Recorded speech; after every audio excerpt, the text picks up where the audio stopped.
నంద్యాల కొండారెడ్డి గారు ఎమ్మెల్యే హోదాలో ప్రభుత్వానికి సంబంధించిన అధికారపూర్వకమైన కార్యక్రమాలకు హాజరు కావడం, ప్రారంభోత్సవాలు కూడా చేయడం, అది ఎంత విడ్డూరం అంటే అంత విడ్డూరం. స్టేట్ సెంట్రల్ గవర్నమెంట్కి సంబంధించినటువంటి అధికారపూర్వకమైన కార్యక్రమాలలో ఎమ్మెల్యేకి బదులుగా ఎమ్మెల్యే కుమారుడు పాల్గొనడం, రిబ్బన్ కటింగులు చేయడం, ప్రభుత్వ అధికారులతో పాలనా వ్యవహారాల గురించి చర్చించడం, రికార్డ్స్ను పరిశీలించడం, ఇది ఎంత సోద్యము. నేను ఆ రోజు చెప్పిన, నేను ఎన్నికల కంటే అందరికీ నమస్కారం. ఒక 15 నెలల క్రితం జరిగిన ఎన్నికలలో మరి ప్రజలే ఓటేసినారో ఈవీఎం మిషన్లే తీర్పునిచ్చినాయో నాకు తెలియదు, కానీ ప్రొద్దుటూరు నియోజకవర్గానికి ఎమ్మెల్యేగా నంద్యాల వరదరాజిరెడ్డి గారికి డిక్లరేషన్ ఫామ్ ఇచ్చినారు. మీరు గెలిచినారయ్యా, మీరు ఎమ్మెల్యే అని. సంతోషమే. మేము ఓడినప్పటికీ ఆయన గెలిచినప్పటికీ ప్రజలే తీర్పు ఇచ్చి ఉంటే స్వాగతిస్తాం.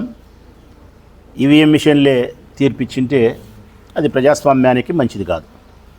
ఇప్పుడు అది అప్రస్తుతం, ఆ వ్యవహారం పక్కన పెడదాం. ఆయన ప్రొద్దుటూరు నియోజకవర్గానికి ఎమ్మెల్యే. కానీ నా ప్రశ్న ఏంది ఇక్కడ అంటే కనుక, అధికారపూర్వకంగా మీరు ఎమ్మెల్యే అని చెప్పి ఎన్నికల కమిషన్ డిక్లరేషన్ ఫామ్ ఇచ్చినది నంద్యాల వరదరాజిరెడ్డి గారికి, కానీ ప్రొద్దుటూరు నియోజకవర్గంలో ఎమ్మెల్యేగా వ్యవహరిస్తూ ఉండేది, అధికారులు కూడా ఎమ్మెల్యేగా రిసీవ్ చేసుకుంటూ ఉండేది వారి కుమారుడు కొండారెడ్డి గారిని. ముందే ప్రచారంలో చెప్పిన నేను, మా పోరెడ్డి నరసింహారెడ్డి అన్న ఇంట్లో నేను ప్రెస్ మీట్ పెట్టి చెప్పిన, మీ దగ్గర ఉంటాయి కూడా ఆ క్లిప్పింగ్స్. ప్రజలారా, మీరు పొరపాటున వరదరాజిరెడ్డి గారికి ఓటేస్తే 85 సంవత్సరాల వయసు కలిగినటువంటి ఆ పెద్ద మనిషి మీకు సేవ చేయడంలో విఫలమవుతాడు. ఆయన మానసిక శారీరక పరిస్థితులు సక్రమంగా ఉండవు. పేరుకు మాత్రమే ఆయన ఎమ్మెల్యేగా గెలిచిన తర్వాత పేరుకు మాత్రమే ఎమ్మెల్యేగా ఉంటాడు, డమ్మీ ఎమ్మెల్యే అయిపోతాడు. కొండారెడ్డి ఎమ్మెల్యేగా వ్యవహరిస్తాడు. అతను రాజ్యాంగ విలువలకు లోబడి కాకుండా రాజ్యాంగేతర శక్తిగా ఎమ్మెల్యేగా వ్యవహరిస్తాడు, పెత్తనం చేస్తాడు. అది మీ స్వేచ్ఛకు, మీ ఆనందానికి భంగమవుతుందని చెప్పి నేను ఆ రోజు చెప్తే ఆ రోజు కొండారెడ్డి స్టేట్మెంట్ ఇచ్చినాడు. దాని కౌంటర్ మరుసటి రోజు, మీ ఉద్యోగాలు తొలగించాలా? మీకు ఉద్యోగాలు ఇచ్చింది తెలుగుదేశం పార్టీకో, తెలుగుదేశం పార్టీ ఎమ్మెల్యేలకో డూడు బసమన్నని చెప్పి ఉద్యోగాలు చేయమని కాదు. మీకు ఉద్యోగాలు ఇచ్చింది చట్టానికి లోబడి, ప్రజాస్వామ్యాన్ని గౌరవించి, చట్టబద్ధంగా, న్యాయబద్ధంగా ఈ ప్రజలకు, ఈ ప్రభుత్వానికి, ఈ దేశానికి సేవ చేయమని మీకు ఉద్యోగాలు ఇచ్చినారు. ప్రజలకు సేవ చేయడంలే, ప్రజలకు అన్యాయం చేస్తున్నారు. తెలుగుదేశం పార్టీ ఎమ్మెల్యేలు చెప్పిన మాటకు డూడు బసవన్నయ్య తలలూపుతున్నారు. పెద్ద అధికారుల దగ్గర నుండి చిన్న అధికారుల వరకు. ఇందులో ఏమీ భేదాభిప్రాయం లేదు. ఎంఆర్ఓనా, ఎండిఓనా, పోలీసా, కలెక్టరా, జాయింట్ కలెక్టరా, కమిషనరా, డైరెక్టర్ అనేది లేదు.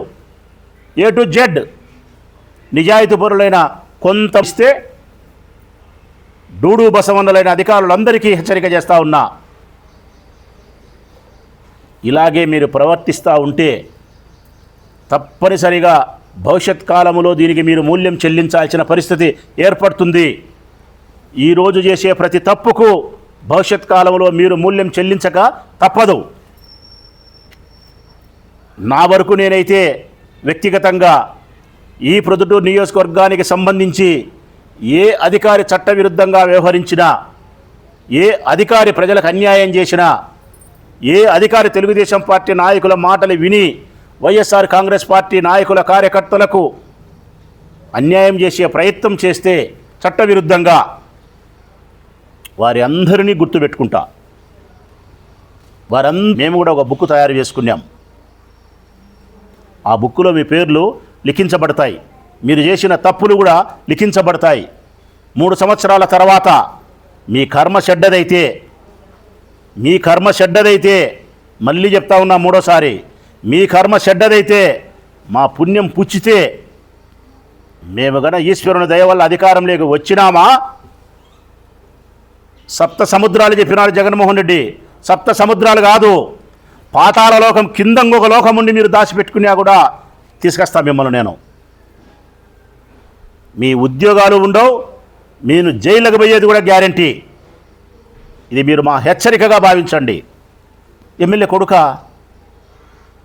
ఎమ్మెల్యేకి బదులు ఎమ్మెల్యే కొడుక. నిన్న జరిగింది గవర్నమెంట్, నా బదులు నా కొడుకు వచ్చాడు పో. నేను అడుగుతానా, పేరంటమా? పెళ్ళికో పేరంటానికైతే, అయ్యా వరదరాజిరెడ్డి గారు నేను ఊర్లో లేను, నా పిల్లం వచ్చాదు పో, నాకు ఆరోగ్యం బాగాలేదు, నా కొడుకు వచ్చాడు పో అంటే సరిపోతుంది. ఎమ్మెల్యే యొక్క బాధ్యతలను విధులను నిర్వహించడానికి నా బదులు నా కొడుకు వచ్చాడా? ఇది ఎక్కడి రాజ్యాంగం? ఇది కొండారెడ్డి రాజ్యాంగమా, వరదరాజిరెడ్డి రాజ్యాంగమా, లోకేష్ రాజ్యాంగం? ఈ కొండారెడ్డి వెనకమ్మల అధికారులు పొమ్మని ఈ మున్సిపల్ కమిషనర్కి ఎవరు చెప్పినారయ్యా? మున్సిపల్ కమిషనర్ గారు కొండారెడ్డి పిలిస్తే మార్కెట్లోకి పోతావా నువ్వు? నీ వెనకమ్మని అందరినీ పిలుచుకొని పోతావా? నువ్వు ప్రభుత్వానికి ఉద్యోగస్తునివా, లేకుంటే తెలుగుదేశం పార్టీ ఎమ్మెల్యేలకు ఉద్యోగస్తునివా నువ్వు? అన్నా క్యాంటీన్ పోతే మున్సిపల్ కమిషనర్ సమక్షంలో రికార్డుల పరిశీలన కొండారెడ్డి. అన్నా క్యాంటీన్లో ఎంతమంది తిన్నారు, ఎంత లెక్క, మంచేం షెడ్డేం, రికార్డుల పరిశీలన. అన్నా క్యాంటీన్కి సంబంధించిన రికార్డులు పరిశీలన చేసే అధికారం కొండారెడ్డికి ఎవరికి ఇచ్చినారు? ప్రభుత్వానికి సంబంధించిన ఆస్తులను, ప్రభుత్వానికి సంబంధించిన లెక్కాచారాలను, రికార్డును ఒక ప్రైవేటు వ్యక్తి పరిశీలించే అధికారము, శోధించే అధికారము మున్సిపల్ కమిషనర్కు ఎవరు చెప్పినారు? ఎవరి మున్సిపల్ కమిషనర్?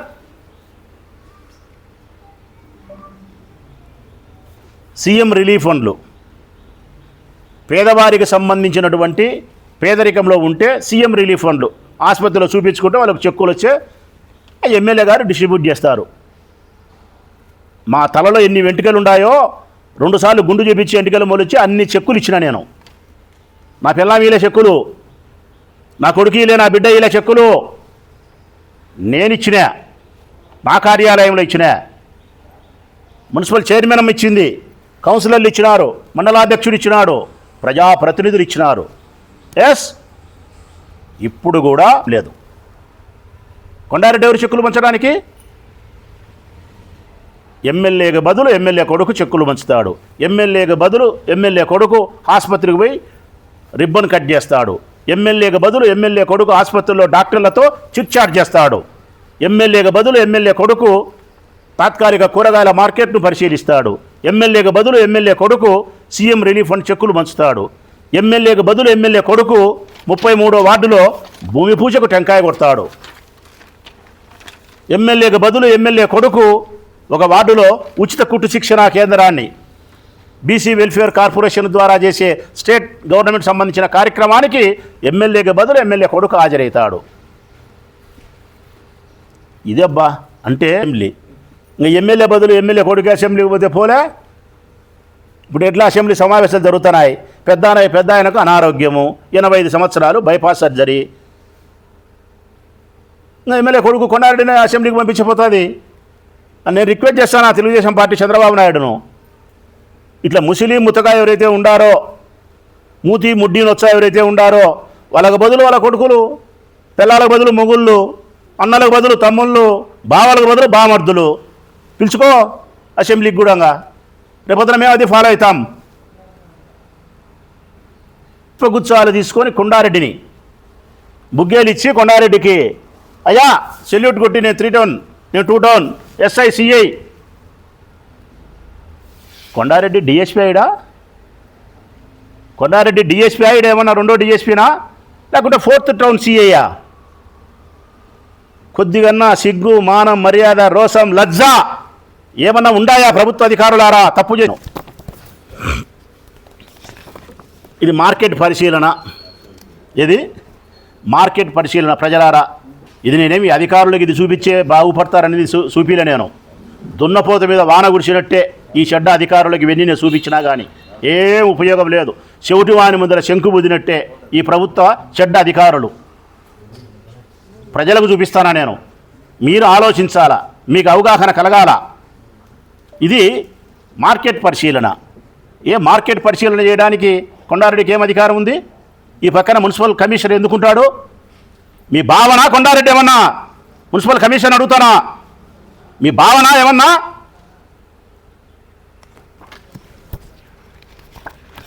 ఇది అన్నా క్యాంటీను. అన్నా క్యాంటీన్ రికార్డు చెప్పాల్సిన మనిషి నేను. నాకు ప్రియమైన వాడు, నన్ను బ్రహ్మాండంగా నాశనం చేసిన వాడు, దుష్ప్రచారముతో పనిగట్టుకొని లేని అబద్ధాన్ని నిజం చేసేదానికోసం శతవిధాలా ప్రయత్నం చేసి ఆ కష్టపడి సాధించుకునే పుణ్యఫలాన్ని అంతా తీసుకుపోయి వరదరాయుడు గోజలో వచ్చినాడు. వాడే ప్రవీణే, ఉక్కు ప్రవీణ్.